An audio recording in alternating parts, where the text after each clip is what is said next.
நேத்ரா டிவியில் வணக்கம் நேத்ரா நிகழ்ச்சியூடாக இணைந்திருக்கின்றீர்கள். இன்றைய வணக்கம் நேத்ரா நிகழ்ச்சியினுடைய முதலாவது சிறப்பான ஒரு கலந்துரையாடல் பகுதியினூடாக உங்களை நாம் சந்தித்திருக்கின்றோம்.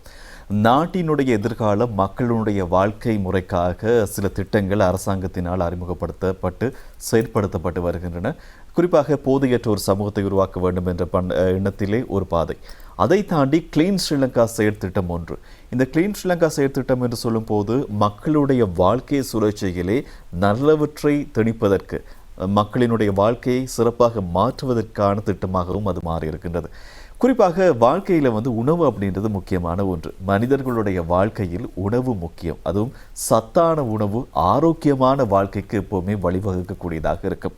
அந்த வகையில் இன்று ஊட்டச்சத்து தொடர்பிலான நமது வாழ்க்கையினுடைய உணவு சங்கிலியில் ஊட்டச்சத்து தொடர்பிலான பலவற்றை நாங்கள் பேசுவதற்கு தயாராக இருக்கின்றோம். இன்று நிகழ்ச்சியில் எம்மோடு இணைந்திருக்கின்றார் ஊட்டச்சத்து நிபுணர் திரு டி மஹிந்தன் அவர்கள். வணக்கம். வணக்கம். குறிப்பாக வாழ்க்கையில் இந்த ஊட்டச்சத்து சத்தான உணவுகளை நாங்கள் பெற்றுக்கொள்ள வேண்டும், அதன் ஆரோக்கியமான வாழ்க்கைக்கு வழிவகுக்கக்கூடியதாக இருக்கின்றது. இந்த ஊட்டச்சத்துக்கு இருக்கக்கூடிய முக்கிய பங்கு என்ன? நாங்கள் கிளீன் ஸ்ரீலங்கான்னு சொல்லி பேசிக்கொண்டிருக்கும் போது ஆரோக்கியமான சமுதாயத்தை கட்டியெழுப்பல்ன்றது ஒரு விஷயம். அந்த ஆரோக்கியமான சமுதாயத்தை கட்டியெழுப்புதல் என்பது உளவியல் ரீதியான ஆரோக்கியமான சமுதாயத்தை கட்டியெழுப்பல்ன்றது ஒன்று. அதுக்கு தான் அந்த போதை ஒழிப்பு அப்படி இப்படின்னு நிறைய விடயங்கள் போய்கொண்டிருக்கிறது.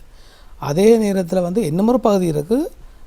ஊட்டவியல் ரீதியாக நாங்கள் ஒரு ஆரோக்கியமான சமுதாயமாக கட்டியெழுப்பப்பட்டால்தான் நாங்கள் ஒரு ப்ரொடக்டிவ், அதாவது ஒரு உற்பத்தி திறன் மிக்க ஒரு சமுதாயமாக உருவாகி நாட்டிற்கு பிற்காலத்தில் அந்த உற்பத்தி திறன் பங்களிப்பு செய்யக்கூடியதாக இருக்கும். அதாவது நாங்கள் ஆரோக்கியமாக இருந்த மாட்டோம். ஒரு ஃபேக்ட்ரியில் எம்ப்ளாயீஸ் வர்த்தக்காரனாக இருக்காமல் பயங்கர உஷாரானவங்களாக இருந்தாங்கன்னா அவங்கள்ட்ட ஃபேக்ட்ரியின் ப்ரொடக்ஷன் கூடுமென்ற மாதிரி எங்கள்கிட்ட நாட்டில் உள்ள மக்கள்கிட்ட ஊட்டவியல் நிலை மிகவும் ஸ்டாண்டர்டான நல்ல ஸ்டாண்டர்டான நிலையில் இருக்குமென்று சொன்னால் அது எங்களோட நாட்டின் ப்ரொடக்டிவிட்டி, அது உற்பத்தி திறனையோ இல்லாட்டி எஃபிஷியன்சியோ நல்ல விதத்தில் கொண்டு நடத்தும். அதற்காகத்தான் இந்த ஊட்டவியல் ஒரு பங்களிப்பாக எடுத்துக்கொள்ளப்படுகிறது. இந்த ஊட்டவியல் என்று சொல்லும் போது வாழ்க்கையினுடைய ஒவ்வொரு தரத்திற்கேற்ற மாதிரி மாறும். இலங்கையினுடைய இந்த ஊட்டவியல் நிலைமைகள் எவ்வாறு இருக்கின்றன இந்த ஊட்டச்சத்து தொடர்பு? ஊட்டவியல் என்று சொல்லி நாங்கள் கருதும் போது பார்த்தால் ஒன்று அந்த குழந்தை பிள்ளைகள ஊட்டம்ன்றது ஒரு விஷயம். அது சின்ன பிள்ளை ஒரு 2 வயசு 3 வயசு, அதுக்கு வேறு ஒரு விதமான ஒரு டார்கெட், ஒரு ஒப்ஜெக்டிவ் ஒன்று இருக்கும். அதே மாதிரி அதுக்கு பிறகு வளர்ந்தவர்களுக்கு உண்டு, அதுக்கு பிறகு மேலே வளர்ந்தவர்களுக்கு உண்டு, வயது போனவர்களுக்கு உண்டுன்னு சொல்லி ஊட்டவியலில் தேவைகள் மாறிக்கொண்டு இருக்கிறது. அதே மாதிரி ப்ரெக்னெண்ட்டாக இருக்கிறவங்கள, அதாவது கர்ப்பவதி பெண்களுக்கு வேறு மாதிரி அப்படின்ட்டு ஒவ்வொரு பருவ காலத்துக்கு ஏற்ற மாதிரி. அப்போ நாங்கள் பார்க்க போனால் ஒரு சின்ன வயசு பிள்ளையை எடுத்துக்கொண்டா ஒரு வயசுலேருந்து ஒரு 4 வயசில் வரைக்கும் பார்த்தா அவர்களது ஃபிசிக்கல் டெவலப்மெண்ட், அதாவது உடல் வளர்ச்சி, தசைகளின் வளர்ச்சி, அங்கங்களின் வளர்ச்சி, மற்றது அவங்கள்ட்ட மூளை பிரெயின் வளர்ச்சி எல்லாமே அந்த சொல்கிறது ஃபிசிக்கலி வளர்றதுன்றது. அது உளச்சார்பாக வளர்றதுன்றதுக்கு மேலால் ஃபிசிக்கலி அவர்கள் வளர்கின்ற ஒரு ஏஜ். அது 1 வயதில் இருக்கிற ஒரு பிள்ளை 4 வயதில் பார்த்தீங்கன்னா குயிக்காக ஒரு பெரிய ஆளாக வந்துடும். அப்போ அந்த வயசில் நாங்கள் சரியான ஊட்டச்சத்து, அதற்குரிய ஊட்டச்சத்தை நாங்கள் டிசைன் பண்ணி கொடுக்காவிட்டால் அந்த பிள்ளைகள் அந்த வளர்ச்சி பாதிக்கப்படும். உதாரணத்துக்கு சொன்னால் நீங்கள் அந்த சூடான் பட் இப்போ காசா கூட சொல்லுவீங்க, அந்த சின்ன பிள்ளைகள் ஊட்டத்தால் பாதிக்கப்பட்டால் ஓகே, அந்த ஊட்டத்தால் பாதிக்கப்படவே நாங்கள் கூட தான் பாதிக்கப்பட்டோம் யுத்த காலத்தில் யாழ்ப்பாணத்தில். அந்த வயசில் எங்களுக்கு கிடைக்க வேண்டிய ஊட்டங்கள் கிடைக்காமையால் அதுன்ற தாக்கங்களை நாங்கள் இப்போ வரைக்கும் எதிர்கொள்கிறோம். அதாவது இப்போ எங்களுக்கு எல்லா உணவுகளையும் நாங்கள் வாங்கி சாப்பிடக்கூடியதாக இருந்தாலும் அந்த 1 வயதுலேருந்து 4 வயதுக்கு எங்களுக்கு கிடைக்காதால எங்களோட வளர்ச்சி பாதிக்கப்பட்டிருக்கிறது. அதாவது நோய்களுக்கு நாங்கள் இப்போது ஆளாகிற தன்மைகள் கூடியிருக்கு, நோய் எதிர்ப்பு சக்தி குறைந்திருக்கிறது. அப்போ அந்த வயசில் நாங்கள் ஊட்டமாக கொடுக்க வேண்டும். அதுக்கு தான் நாங்கள் கவர்மெண்ட் நிறைய திட்டங்களை வச்சிருக்கிறது. இந்த சமபோஷா கொடுக்குறது, 3 போஷா கொடுக்குறது, மற்றது ஸ்கூலில் முந்தைய சொல்லுவாங்களே இந்த உணவு காலை உணவு கொடுத்தல் அப்படி இப்படின்னு சொல்லி. ஏன்னா மற்றது அடுத்த விஷயம் என்னென்னு சொன்னால் அந்த வயசில் என்ன உணவை பிள்ளைகளுக்கு கொடுக்க வேண்டும்ன்றது பேரண்ட்ஸுக்கும் நாங்கள் ஒரு அவேர்னஸ், ஒரு தெளிவுபடுத்தலையும் ஏற்படுத்தி கொண்டு இருக்க வேண்டும். இவ்வளவும் செய்யும்போது அது உதாரணத்தை சொன்னால் சின்ன வயசில் பார்த்திங்கன்னா புரத சாப்பாடுகின்ற அளவு நாங்கள் அதிகமாக கொடுக்க வேண்டியதாகவே இருக்கும். அதே நேரத்தில் கார்போஹைட்ரேட் அளவும் அதிகமாக, ஏன்னா அவங்களோட வளர்ச்சி வீதம் அதிகம். அதே நேரத்தில் விட்டமின்கள் மினரல்கள் அதிகம் இருக்கணும். ஆனால் நாங்கள் எங்களோட அன்றாட உணவை பார்த்தோம்னு சொன்னால் ஒரு பிள்ளைக்கு ஒரு பெரிய ஒரு குவான்டிட்டியில் ஒரு 1 வயசுலேருந்து 4 வயசு பிள்ளைக்கு நிறைய சோறை கொடுத்து அந்த பிள்ளை சப்பியாக இருக்குது, நிறைய குண்டாக இருக்குது நல்ல கொழுன்னு இருக்கண்டாலும் நாங்கள் சாட்டிஸ்ஃபைட் ஆகிறோம். ஆனால் உண்மை அதை இல்லை. அந்த பிள்ளை ஊட்டவியல் ரீதியாக சாட்டிஸ்ஃபைடாக இருக்குதான்றதை நாங்கள் சரியான முறையில் மருத்துவ ஆலோசனையோடு எல்லாம் அசஸ் பண்ணி அந்த ஃபூடோட வந்து நாங்கள் அதுக்கு ஏற்ற மாதிரி கொடுக்கணும். அதுக்கு வந்து அவன் பீடியாட்ரிஷியன் அவையில் அந்த மாதிரி சில அந்த சொல்லுவாங்களேங்க கவர்மெண்ட்டில் வந்து சில மிட்வைஃப்ஸ் அப்படி இப்படிலாம் இருப்பாங்க, வீடுகளில் போய் அட்வைஸ் கொடுக்குறது அப்படிக்கான விடயங்கள் வந்து நாட்டில் வந்து கட்டமைப்பு இருக்கிறது. அந்த கட்டமைப்பு முழுமையாக செயல்படுத்தப்பட வேண்டும். பட் அந்த ஊட்டவியல் இந்த ஸ்டாண்டர்ட் கூடி கொண்டு போய் பிள்ளை அந்த வயதிலேயே ஒரு முழு ஊட்டமுள்ள பிள்ளையாக வளர்ந்து கொண்டு போகும். இது ஒரு வயசுலேருந்து 4 வயசு பாடசாலை மாணவர்கள். அதுக்கு பிறகு பார்த்தா பாடசாலை மாணவர்கள் அந்த நேரங்களில் பார்த்தோம்னா அவர்கள் பிள்ளைகள் அதிக அளவு விளையாட்டு பயிற்சிகளில் ஈடுபட வேண்டும். ஃபிசிக்கல் டெவலப்மெண்ட், அதாவது வந்து அவர்கள் நிறைய ஆக்டிவிட்டி, அப்போ அவர்களுக்கு நிறைய எனர்ஜி தேவை, சக்தி தேவை, அதுக்கு நல்ல கார்போஹைட்ரேட் உணவுகள் தேவை. அந்த வயதில் வந்து நாங்கள் இப்போ என்ன பிளவிடுறோம்னு சொன்னால் நிறைய பேர் வந்து பார்த்தா அந்த யங் ஃபுட்ஸ்ன்னு சொல்லுவாங்களே, அந்த கள்ள உணவுன்னு சொல்லுவாங்களே, அந்த பேஸ்ட்ரியல் அதுகளுக்கு அடாக்ட் ஆகிற ஒரு பீரியட் அதுக்கு தான். இப்போ அதுக்கு வந்து வரைக்கும் பிள்ளைகள் வந்து கொழுப்பு உணவுகள், கூடாத கொழுப்புகள், கூடாத உணவுகளை சாப்பிடுறத தவிர பேலன்ஸ் உணவு. நிறைய பிள்ளைகளை கேட்டிங்கன்னா நீங்கள் ஒரு 4 வயசுலேருந்து 12-15 வயசு வரைக்கும் கேட்டால் மிரக்கறின்னா பிடிக்காதுன்னு சொல்லுவார்கள். பழங்கள் பெருசாக சாப்பிட மாட்டாங்க. ஆனால் அவங்களுக்கு அதே இதில் வந்து ஒரு ஃபூடை கொடுத்தா, ஒரு ஃப்ரைட் சிக்கன் இல்லாட்டி ஒரு இது என்ன சொல்கிற ஒரு பர்கர் இதை கொடுத்தா விரும்பி சாப்பிட்டு நாங்கள் அதுக்கு பழக்கி கொண்டு வரோம். இதால் அவங்களுக்கு தேவையானது கிடைக்கவில்லை. அந்த கொழுப்பு அதிகம் கிடைத்து பிள்ளைகள் ஒபேசிட்டி, அதாவது சைல்டு ஒபேசிட்டின்னு சொல்லுவாங்க, வந்துகிறது. அப்போ அந்த ஒபேசிட்டி வர்றதால் என்ன நடக்கும்னு சொன்னால் பிள்ளைகள் ஆக்டிவ்னஸ், பிள்ளைங்க ஃபேட் கூடின உடனே அந்த வெயிட்டும் கூடின உடனே பிள்ளை வந்து ஓடியாடி விளையாடாது. அது ஒரு சின்ன சந்தேகம் இருக்கின்றது. குறிப்பாக இப்பொழுது பாடசாலை மாணவர்களுக்கு கூட இந்த விளையாட்டு உடற்பயிற்சி சம்பந்தப்பட்ட விடயங்கள் என்பது அரிதாகத்தான் காணப்படுகின்றன. அதிகமாக இந்த ஜூம் கிளாஸஸ் உள்ளிட்டவற்றிலே ஃபோனோடு செயற்பட வேண்டிய, லேப்டாப்போடு தொடர வேண்டிய ஒரு நிலைமையும் இருக்கின்றது. இதற்கிடையில் இந்த உணவுகள் இப்போ இவ்வாறு இருக்க, இந்த உடற்பயிற்சி அத்தனையும் இல்லாமல் ஒரு மாணவன் இருக்கும்போது அவர் எவ்வாறான உணவை பெற்றுக்கொள்ள வேண்டும்? சாதாரணமாக பெற்றுக்கொள்கின்ற உணவு வந்து வேறு விதமான தாக்கத்தை ஏற்படுத்தாது. அதாவது வந்து சாதாரண உணவுன்னு சொல்லி நான் சொல்கிறேன்டா பேலன்ஸ் டயட்னு சொல்கிறது. இந்த சின்ன பிள்ளையிலேருந்து அந்த ஸ்கூல் வயசில் வந்து நாங்கள் பேலன்ஸ் டயட்டாக பழக்கணும். அதாவது வந்து அவர்கிட்ட சாப்பாட்டில் எவ்வளவு போர்ஷன் வந்து கார்போஹைட்ரேட் இருக்கணும், மாச்சத்து, அந்த மாச்சத்து என்ன சோர்ஸ்லேருந்து எடுக்குது, அதாவது வந்து குரக்கன், ஆட்டாமா அப்படின்னு நல்ல ஹெல்த்தியான மாக்கள்லேருந்து எடுக்காமல், கோதுமை மா போன்ற இதுலேருந்து எடுக்காமல் அது உண்டு. கொழுப்புன்னு சொன்னால் நல்ல கொழுப்புகளை மட்டும் சாப்பிட பழக்க வேணும். அதாவது வந்து மீனில் இருக்கிற நல்ல கொழுப்பு, நல்ல இறைச்சி அப்படியான இதுகளை. அதே மாதிரி விட்டமின்களுக்கு பல வகைகள் மரக்கறிகள், வெரைட்டி, ஒரு மினிமம் 3 வெரைட்டி ஆஃப் வெஜிடபிளும் 1 வெரைட்டி ஆஃப் ஃப்ரூட்டும் டெய்லி சாப்பிட வேண்டும். அதே நேரத்தில் வந்து சோறும் அளவாக சாப்பிட, சோறும் மாப்பொருளும். அப்படி வந்து நாங்கள் வந்து புரத சாப்பாடு எடுத்துக்கொண்டா நல்ல அதிக அளவு மீன் சாப்பிட வேண்டும். சிக்கனும் சாப்பிடலாம், ஆனால் மீன் அதிக அளவில் சாப்பிட வேண்டும், முட்டை அதிக அளவில் சாப்பிட வேண்டும். கால்சியத்துக்கு பால் அதிக அளவு குடிக்கணும். அதாவது வந்து ஃபுட் போர்ஷன் சொல்லுவாங்க. அந்த பிள்ளைகளுக்கு வந்து பேலன்ஸ் டயட்டாக கொடுத்து பழக்கணும். இப்போ நாங்கள் பார்த்தா நாங்கள் சில வீடுகளில் கேட்டால் காலையில் என்ன சாப்பாடு, சோறு, மத்தியானம் என்ன சாப்பாடு, சோறு, இரவு என்ன சாப்பாடு, சோறு, காலையில் சோறு பருப்பு, இரவு சோறும் பருப்பும். சில நேரங்கள் மற்ற பக்கம் பார்க்கும்போது ரொட்டின்னு போவாங்க. இல்லாட்டி பார்த்தா அந்த ஒரு பேக்கரியில் போய் 2 பன்ஸை வாங்கி கொடுத்துட்டு போகிறாங்க. அப்போ அவங்களுக்கு பேலன்ஸ் டயட் கிடைக்காம அவங்களுக்கு உடம்பு பெருத்து கொண்டு போகும். அதால் என்ன நடக்கும்னு சொன்னால் இப்போ வந்து பார்த்தோம்னு சொன்னால் 20 வயசுக்குள்ளேயே டயபெட்டிக் வரதுன்றது வந்து கூடிட்டு, 30 வயதுக்குள்ளே ஹார்ட் அட்டாக் வரதுன்னு கூடிட்டு. இதுகளுக்கான ஆரம்ப புள்ளி இங்கே தான் வைக்கப்படுகிறது. அப்போ இதுக்கு வந்து நாங்கள் இந்த க்ளீன் ஸ்ரீலங்காண்ட திட்டத்தில் வந்து முதலாவது வந்து செய்யக்கூடிய ஒரு நடவடிக்கை எப்படி என்று சொன்னால், இந்த ஸ்கூல் லெவலில் வந்து ஸ்கூல் கேன்டீன் முதல் கொண்டு ஆரோக்கிய உணவு தான் கொடுக்க வேண்டும் என்ற சட்டங்கள் இயற்றப்பட வேண்டும். அதாவது வந்து உண்மையாக சொன்னால் இப்போ கவுபி கடலை அதில் கொடுக்குறது, பயரை வச்சு கொடுக்குறது, குரக்கன் ரொட்டியை கொடுக்குறது. இப்போ இந்த யாழ்ப்பாணத்தில் பார்த்தோம்னா சொன்னால் இப்போ ஒரு புது கான்செப்ட் ஒன்று உருவாகிருக்கு, இந்த அம்மாச்சி உணவகம். அதில் பார்த்தோம்னா குறைந்த விலையில் அதிகளவு ஊட்டமான உணவுகளை கொடுக்கும். இந்த மாதிரியான திட்டங்களை வந்து ஸ்கூல் கேன்டீனில் கொண்டு போகணும். பேரண்ட்ஸுக்கு வந்து இப்போ நான் வெளிநாடுகளில் என்னோடய தங்கச்சியை கேட்டால் கனடாவில் சொல்லுவாள், பேரண்ட்ஸுக்கு வந்து என்ன ஃபுட்டு அடுத்த நாள் பிள்ளைக்கு கொடுக்கணுன்ற டீச்சர் மெனு கொடுத்து விடுவா பிள்ளைக்கு. அப்போ அடுத்த நாள் பிள்ளை அந்த லஞ்ச் பாக்ஸை கொண்டு டீச்சருக்கு காட்டணும், இந்த மெனு தான் நம்ம அன்றைக்கு தந்து விட்டவான்னு சொல்லி.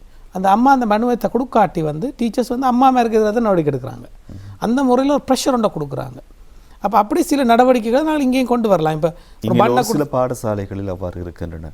குறிப்பாக ஒரு சில பாடசாலைகள் பாலர் வகுப்புகள் என்று சொல்லும்போது அந்த மாணவர்களுக்கு அவ்வாறு இருக்கும். இது வந்து நாங்கள் பழக்கி விட்டோம்னு சொன்னார். 2ஆம் வகுப்பு 3ஆம் வகுப்பு 4ஆம் வகுப்பு வரைக்கும் இந்த ஹெல்த்தி ஃபுட்டே பழக்கிட்டோம்னா அந்த பிள்ளை வந்து அதுக்கு அடாப்ட் ஆகிடும். அப்போ வந்து மெட்ட ஃபுட்டை சாப்பிடாது. அப்போ வீடுகளிலே ஆக்கள் வந்து அந்த கூடிய வரைக்கும் அந்த யங் ஃபுட்ஸ்களை வாங்கி கொடுக்குறது, அந்த தேவையற்ற ஃபுட்டுகளை வாங்கி கொடுக்குறது எல்லாம் அந்த பிள்ளைகளுக்கு வந்து டீச்சர்ஸ் மேலும் எடுகேஷன் செய்யலாம், பேரண்ட்ஸுக்கு நிறைய எடுகேஷனை செய்யலாம். நிறைய பேரண்ட்ஸுக்கு பார்த்தீங்களேன்னு சொன்னால் அந்த நல்ல மெனுக்கள், அதாவது நிறைய ஃபுட் மெனுக்கள், ரெசிபீஸ், ஹெல்த்தி மெனுஸ் வந்து எப்படி செய்கிறேன்னு கூட தெரியாது. தெரிஞ்ச ஒரு 2-3 ஃபுட் வச்சுப்பாங்க. தமிழாக்கள் எடுத்துக்கொண்டா நாங்கள் ஒரு 2-3 ஃபுட் வச்சுக்கிறோம். அதாவது வந்து புட்டு, தோசை, இட்லி, இடியப்பம், ரொட்டி என்று ஒரு 4 அது மூலம் ஏதாவது ஒரு கறியை வைப்போம். ஏதாவது ஒரு ஈஸியான கறி, ஒரு பருப்பு கறி. அப்படி இல்லாமல் ரெசிபீஸ் வந்து பிள்ளைகளுக்கு டீச்சர்ஸுக்கெல்லாம் வந்து பழக்கப்பட வேண்டும். பழக்கினா அந்த புது ரெசிபீஸை வந்து பிள்ளைகளுக்கு இன்ட்ரடியூஸ் பண்ணி கொண்டு போய்க்க பிள்ளைகள் ஒரு ஹெல்த்தியான சமுதாயம் வரும். இதெல்லாம் வந்து ஒரு பாலிசி லெவலில் வந்து உருவாக்கப்பட வேண்டிய இதெல்லாம் ஒரு பார்ட் ஆஃப் என்ன சொல்கிறது, நீங்கள் சொல்கிற மாதிரி பார்த்தா அது ஒரு என்ன சொல்கிறது, க்ளீன் ஸ்ரீலங்கான்றதுக்கு சுத்தமான ஒரு ஆரோக்கியமான சமுதாயத்தை உருவாக்குறதுல ஒரு பங்களிப்பை செலுத்தும். அடுத்தது பார்த்தீங்களான்னு சொன்னால் அந்த வயசுக்கு வந்த பெண்கள், அதாவது வந்து பார்த்தா ஒரு 16-17 வயசு டீனேஜர்ஸ்ன்னு சொல்லுவோம். அந்த இதில் முக்கியமாக பெண்களுக்கு ஆரோக்கியமான உணவு முக்கியம். என்னென்னு சொன்னால் அவர்கள் வந்து அந்த நேரம் பார்த்தீங்களான்னா கொழுப்புணவை சாப்பிட்டு ஒபேசிட்டி வந்துருந்ததுன்னு சொன்னால் அவர்களுக்கு அந்த போலிசிஸ்டிக் டிசீஸ், கர்ப்பப்பையில் பாதிப்புகள் வர்றது, குழந்தைய முட்டைகளோட கருப்பையில் முட்டை குவாலிட்டிகள் குறையிறது, இதனால் வந்து அவர்களுக்கு ஃபர்டிலிட்டி, குழந்தை பிற்காலத்தில் குழந்தை பிறக்கையில் எல்லாமே வரதில்லை. இப்போ ரொம்ப கூட இப்போ பார்த்தா இந்த IVF ட்ரீட்மெண்ட்ன்றது ஒரு ஹார்ட் சர்ஜரி மாதிரி, இது ஒரு கொமெண்ட் மாதிரி வந்துடுறாங்க. முந்தி அப்படி இல்லை. இப்போ எல்லோரும் பார்த்தா போடும், ஒரு 10 குடும்பம் மாதிரி பண்ணினா அதில் வந்து ஒரு 5-6 குடும்பம் IVFல தான் நிற்கிது, போய் 4 தான் நேச்சுரலாக பிள்ளை பெறுது. இதுக்கு காரணம் என்னென்னா அந்த ரீப்ரொடக்டிவ் ஏஜ்னு சொல்லுவாங்க, அந்த இடத்துல வந்து அவங்களுக்குரிய ஊட்டப்போ அதுகளை வந்து பங்களிப்பை செலுத்தணும். இப்போ அந்த வயதில் அவர்கள் சரியான ஃபுட்டுகளை கொடுத்தாங்க. அந்த காலங்களில் அப்படி இருந்தது, என்னென்ன ஃபுட் கொடுக்கணும் அப்படி எல்லாம். இப்போ அப்படி எல்லாம் இல்லை. நிறைய ஃபுட்டு நான் மறந்துட்டேன். உதாரணத்துக்கு சொன்னால் இப்போ இந்த சாமிமா, திணைமா இதெல்லாம் இப்போ நாட்டில் அவைலபிளாக தான் இருக்குன்னா நாங்கள் ஒரு பாவிக்கிறது இல்லை. அதே மாதிரி இப்போ தான் உளுந்து அதிக அளவு பாவிக்கிறது இல்லை, பயறு கௌபி கடலை அதிக அளவில் பாவிக்கிறது இல்லை. அந்த பயறு கௌபி கடலை எல்லாம் சில நேரங்களில் பயறு கௌபி அதிகமான விலையோடு பெறக்கூடிய ஒரு நிலைமை இருக்கின்றது, பெற்றுக்கொள்ள வேண்டியது. சில நேரம் உற்பத்தியிலும் சில குறைபாடுகள் இருக்கின்றன. அது 2 வே. என்னென்னு சொன்னால் உற்பத்தி குறைகிறதுக்கு காரணம் நுகர்வு குறைகிறது. நுகர்வை கூட்டும் போது உற்பத்தியை கூட்டுறதை பற்றி விவசாயத்தை திங்க் பண்ணுவான். ஏன்னா அவனுக்கு உற்பத்தி செய்த விற்க. இப்போ திணை மாவை பொறுத்த வரைக்கும், இல்லாட்டி சாமி திணை அதுகளை பொறுத்த வரைக்கும் ஏன் உற்பத்தி குறைவு, யாருமே சாப்பிட்றதில்லை. அந்த மாவை சாப்பிட்டா எல்லோரும் புட்டு மாதிரி அரிசி மாவு அதையும் சாப்பிட்டா அந்த உற்பத்தியும் நாட்டில் கூடிக்கொண்டு தான் போகும். ஏன்னா மார்க்கெட் சந்தைப்படுத்தல் இல்லாமல் ஒருத்தர் உற்பத்தி செய்ய மாட்டான். அவன் பயறு கௌபி கடலை வந்து எங்கள் நாட்டில் உருவாக்கக்கூடிய இலகுவான ஒரு ஃபுட். அதாவது 90களினுடைய காலப்பகுதியை பார்க்கும்போது 80களை பார்க்கும்போது இதற்கு முக்கியத்துவம் அதிகமாக கொடுக்கப்பட்டு நீங்கள் சொன்னதை போன்று புரத உணவுகளுக்கு. உதாரணம் சொன்னால் முந்தைய ஒரு புட்டை வச்சா கூட அதில் கொஞ்சம் உளுத்தமாக சேர்த்து கொள்வாங்க. உளுத்து பயிரில் வந்து நிறைய பயிரை வச்சு சாப்பிடுவாங்க. அந்த மோதகம் கொழுக்கட்டை என்று பயிரில் நிறைய சாமி திணை, அதில் திணைமா புட்டு, திணைமா இடியப்பம் அப்படி நிறைய எல்லாம் இருக்குது. இப்போ வந்து நாங்கள் அதெல்லாத்தையும் விட்டுட்டு போய் வெளிநாட்டிலேருந்து இறக்குமதி செய்யப்பட்ட ஓட்ஸ் அப்படி என்று சொல்லி சிலதுக்கு வந்தேன் கார்ன்ஃப்ளேக்ஸ், ரைஸ் ஃப்ளேக்ஸ் இப்படி நாங்கள் வந்து மோடிஃபை பண்ணி வந்து வெளிநாட்டிலேருந்து கூட காசு கொடுத்து அதை விட நல்ல அன்ஹெல்த்தியான கெமிக்கலி ப்ரோசஸான ஃபுட்டு வந்து நாங்கள் சாப்பிட்றோம். நாங்கள் நேச்சுரலாக ஃபுட்டை விட்டு விலகிட்டோம். இதுதான் அந்த அடுத்த விஷயம். அடுத்தது பார்த்தோம்னு சொன்னால் இப்போ அந்த ரீப்ரொடக்டிவ் ஏஜுக்கு அப்புறம் பார்த்தோம்னா அந்த ஃபேமிலிக்கில் வந்து ஒரு லைஃபுக்காக போய் எப்படியான ப்ராடக்ட் சாப்பிட வேண்டும். இப்போ அதுக்கு பிறகு பார்த்தோம்னு சொன்னால் வயசு போனாக்கள் முக்கியமாக நிறைய பேர் ஆரோக்கியமற்றி இருக்கிறது காரணம் என்ன, போன் வருத்தம். யாரை பார்த்தாலும் ஸ்டிக்கை பிடிச்சி கொண்டு தான் நடக்கிறாரு. ஏதாவது ஒரு ஸ்டிக், எதனா போன் ப்ராப்ளம், மூட்டில் வலின்னு சொல்கிறாங்க. அதுக்கு காரணம் என்ன, கால்சியம் டெஃபிஷியன்சி, சூரிய ஒளி எக்ஸ்போஷர் இல்லை, போதிய உடற்பயிற்சி இல்லை, உடற்பெருமன், வேறு பல நோய்கள் இந்த தாக்கம், டயபெட்டிக் மாதிரி அப்படி நோய்கள் இந்த தாக்கம், இப்படி எல்லாத்தையும் வந்து நாங்கள் குறைச்சி கொண்டு போய் ஒரு ஊட்டவியலான சமூகத்தை உருவாக்கும் போது எங்களோட ஆஸ்பத்திரி, அதாவது ஹாஸ்பிட்டல் எக்ஸ்பெண்டிச்சரை வந்து கவர்மெண்ட் குறைச்சி கொள்ளலாம். அதாவது ஹார்ட் சர்ஜரிக்கு வந்து நீங்கள் பார்த்தீங்கன்னா ஒரு நல்ல டயாலிசிஸுக்கோ கிட்னி வருத்தத்துக்கோ டயபெட்டிக் ட்ரீட்மெண்ட்டுக்கோ உங்களுக்கு கவர்மெண்ட் வந்து இவ்வளோ காசை ஸ்பெண்ட் பண்ணுதுன்னு சொன்னால், அதாவது நான் கம்யூனிகபிள் டிசீஸுக்கு பெரிய ஒரு அமௌண்ட். அந்த அமௌண்ட்டை நாங்கள் ஒரு 10% குறைத்தாலே அதுக்கு எவ்வளோ காசுங்களுக்கு மிச்சம் நாட்டின் ப்ரொடக்டிவிட்டியில். அந்த 10% நாங்கள் வந்து இந்த ஊட்டத்தை உருவாக்குறதுக்கு கொடுத்தா இன்னும் ஒரு 20% குறையும். அப்படி பார்த்தா டோட்டலாக பார்த்து நாங்கள் இந்த இப்படியான ஊட்டவியலான ஊட்டம் ரீதியான ஒரு நல்ல ஒரு சமுதாயத்தை, ஆரோக்கியமான சமுதாயத்தை உருவாக்கும் போது எங்களுக்கு மருத்துவ செலவு, அதாவது கவர்மெண்ட் ஆஸ்பத்திரியின் காஸ்ட்டுகள் எல்லாமே குறையும். அப்போ அது வந்து எங்களுக்கு நன்மை நோக்கி மருந்து காஸ்ட். இப்போ நீங்கள் சுதாரணம் சொன்ன இப்போ ஒரு டயபெட்டிக்கு மருந்து எவ்வளோ விற்குதுன்னு கேட்டிங்கன்னா இது பில்லியன் ஸ்ரீலங்காவில். அந்த காஸ்ட்டெல்லாம் குறைக்கும் போது எங்களுக்கு எவ்வளோ நன்மைகள் இருக்குது. இதுகளில் நாங்கள் நிறைய விதத்தில் வந்து எங்கள் நாட்டின் பொருளாதாரத்தை வந்து கூட்டுறதுக்கு இதுகளும் பங்களிப்பு. நிச்சயமாக. அதாவது இந்த க்ளீன் ஸ்ரீலங்கா செயற்திட்டம் என்று வரும்போது அதில் ஒரு படி ஒரு விடயத்தை நாங்கள் தொடும்போது நிச்சயமாக அதோடு சம்மந்தப்பட்ட அத்தனைவற்றையும் நாங்கள் சுத்தம் செய்ய வேண்டிய ஒரு கட்டாயம் இருக்கின்றது. நாட்டையும் வீதிகளையும் அரசியல் நிலைமைகளையும் மாத்திரம் சுத்தம் செய்வது அல்ல, எங்களுடைய வாழ்க்கையையும் நாங்கள் மாற்றிக்கொள்ள வேண்டும். வாழ்க்கையை சிறப்பாக மாற்றி அதுவும் நாட்டினுடைய வளர்ச்சிக்கு பங்களிப்பு ஆற்றக்கூடியதாக இருக்கும். உணவு தொடர்பில் என்று வரும்போது சாதாரண உணவுகளை பெற்றுக்கொள்ளும் போது நாங்கள் சில நேரங்களில் வெளிநாடுகளிலிருந்து பெற்றுக்கொள்கின்ற அதிக செலவுடன் கூடிய சத்தற்ற உணவுகளை பெறுகின்றோம். அதை தாண்டி எங்களுக்குள் இருக்கக்கூடிய சத்தான அதே ஊட்டச்சத்து உணவுகள், புரதம் போன்றவற்றை பெறும்போது காலத்துக்கு ஏற்ற மாதிரி அந்தந்த உணவுகளை பெறும்போது நிச்சயமாக அத்தனையும் சிறப்பு பெறும். குறிப்பாக இந்த இலங்கை இவ்வாறான ஒரு செயற்திட்டத்தை ஆரம்பித்து முழு நாட்டையுமே இவ்வாறு மக்களுடைய வாழ்க்கையை நல்ல முறையில் மாற்றுவதற்கு செயற்படும் போது அரசாங்கத்தில் எவ்வாறு சவால்கள் இருக்கின்றன? ஆம், பிரதான சவால் வந்து என்னென்னு சொன்னால், இப்போ எங்களுக்கு அந்த ஊட்டத்தை மாற்றுறதில் உள்ள சவால் வந்து அந்த மாஃபியான்னு சொல்லுவாங்கள, ஒரு வியாபார மாஃபியா. அதாவது வந்து ஒரு பிஸ்னஸ் மல்டிநேஷ்னல் கம்பெனி மாஃபியான்றது வந்து ஸ்ரீலங்காவில் இப்போ ரூல் பண்ணி கொண்டு இருக்குது. உதாரணத்துக்கு சொன்னால், நீங்கள் ஒரு கோலா ட்ரிங்க்ஸை வந்து கூடாதுன்னு சொல்லி நீங்கள் ஒரு பிரச்சாரத்தை வந்து அதில் உள்ள கெட்ட விஷயங்கள் நிறைய இருக்கிறது. கோலா ட்ரிங்க்ஸ், நான் பிராண்டை சொல்லாட்டிங்க, பொதுவாக கோலா ட்ரிங்க்ஸ், ஓகே. அந்த விஷயங்களை யாராவது ஒரு சயின்டிஸ்ட் எத்தனையோ ரிசர்ச் செய்கிறாங்க, எவ்வளோ ஏன் இதே ஒருத்தர் ரிசர்ச் செய்து அதுண்ட பாதிப்பு, அது எப்படி கிட்னியை பாதிக்குது, அது எப்படி உடம்புன ஆரோக்கியத்தை பாதிக்குதுன்னு ஒரு ரிசர்ச் ஆர்டிக்கலை பப்ளிஷ் பண்ணி அதன் ஊடாக அந்த அவேர்னஸை பொதுமக்களை கொண்டு வர முடியாமல் இருக்கிறன்னு நினைக்கிறீர்கள். ஏனென்றால் அது செய்ய முடியாது. அப்படி இங்கே செய்ய போகும்போது அதற்கான தடைகள் பல. ஏன்னா பில்லியன் கணக்கான பிஸ்னஸ் டர்ன் ஓவர் நடந்து கொண்டு இருக்குது. அதே மாதிரி பார்த்திங்கன்னா ஃபாஸ்ட் ஃபுட். இப்போ ஃபாஸ்ட் ஃபுட்டை பொறுத்த வரைக்கும் நீங்கள் ஒரு பர்கரையோ இல்லாட்டி ஒரு என்ன சொல்ல ஒரு பேஸ்ட்ரியோ இல்லாட்டி ஒரு விதமான ஒரு நிறைய பிராண்டுகள் இருக்குது ஃபேமஸான. அந்த பிராண்டுகளோட ப்ராடக்ட்டை அடிபடுற மாதிரி நீங்கள் சில ஹெல்த்தி ஃபுட்டுன்ற ரெசிபீஸை கொண்டு விடுக்கிட்டீங்கன்னு சொன்னால் அதுக்கு எதிர்ப்புகள் கிளம்ப போகிறது. அந்த எதிர்ப்புகளுக்கு ஏன் கிளம்புன்னா, அதில் பார்ட்னர்ஸாக இருப்பவர்களே பெரிய பெரிய வியாபாரிகளும் பெரிய ஈவன் சில அரசியல்வாதியை கூட இருக்கலாம், யாராக கூட இருக்கலாம். அதில் வியாபாரத்தை லாபம் கொளித்து கொண்டிருக்கிறார்.